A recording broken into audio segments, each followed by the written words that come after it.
Alors, bonjour, moi je m'appelle Zolej Bacher, je viens de la Suisse et je présente mon film qui s'appelle Fair Play, qui est en compétition nationale à Clermont-Ferrand, programme F10.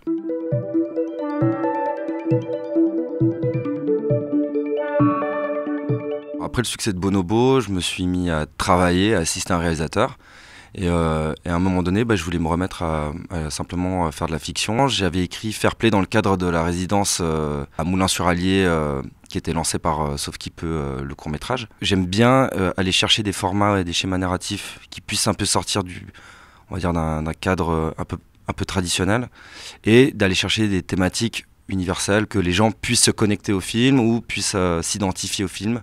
Ils sont là depuis 43 heures, bientôt 2 jours que nos vaillants participants se battent. Ils ne lâchent rien. Qui repartira avec ce sublime break de valeur, rappelons-le, de 59 999 €. Je voulais remettre en question le fait qu'on se dise, est-ce que c'est vraiment un progrès, la compétition? Parce que dans la vie de tous les jours, en fait, la compétition, c'est vu comme un progrès. C'est progrès technologique, économique, les conditions de vie qui s'améliorent, etc. Il y a la gamification, je trouve, on en fait un divertissement, en fait, la compétition maintenant, tu vois. Et là, en ce moment, là, on se parle, le film est sur la compétition en compétition. Tu vois, donc il y avait même une mise en abîme qui m'intéressait. J'ai encore tous mes doigts, 2002, 2003, 2004. Je voulais faire un peu une panoplie de générations, donc que la compétition concerne autant les jeunes que des personnes dans une entreprise qui approchent peut-être l'âge de la retraite et qui ne sont pas forcément à sa place, et autant des personnes comme dans le jeu de la voiture, où ce sont des gens un peu de la trentaine, quarantaine, qui viennent de fonder leur famille très certainement, et qui n'ont pas forcément tous les moyens et qui veulent mettre leur famille à l'abri, par exemple.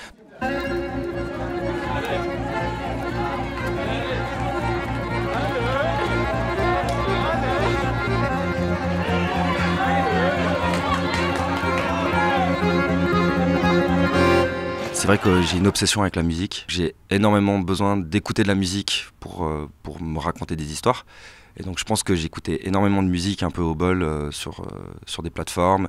Et j'étais tombé sur de l'accordéon. Et je sais pas pourquoi. C'était de l'accordéon qui n'était pas folklorique, ce qu'on attend de l'accordéon classique. Et donc j'écoutais. Et je clique sur le compositeur qui s'appelle Mario Batkovic. Et je me rends compte qu'en fait, le mec habite à Berne, donc en Suisse. Parfait. Et il était ultra accessible, c'est un génie. On a parlé, c'était la première fois que j'avais un compositeur. Donc collaboration qui était humainement incroyable et qui m'a fait grandir et qui m'a formé aussi.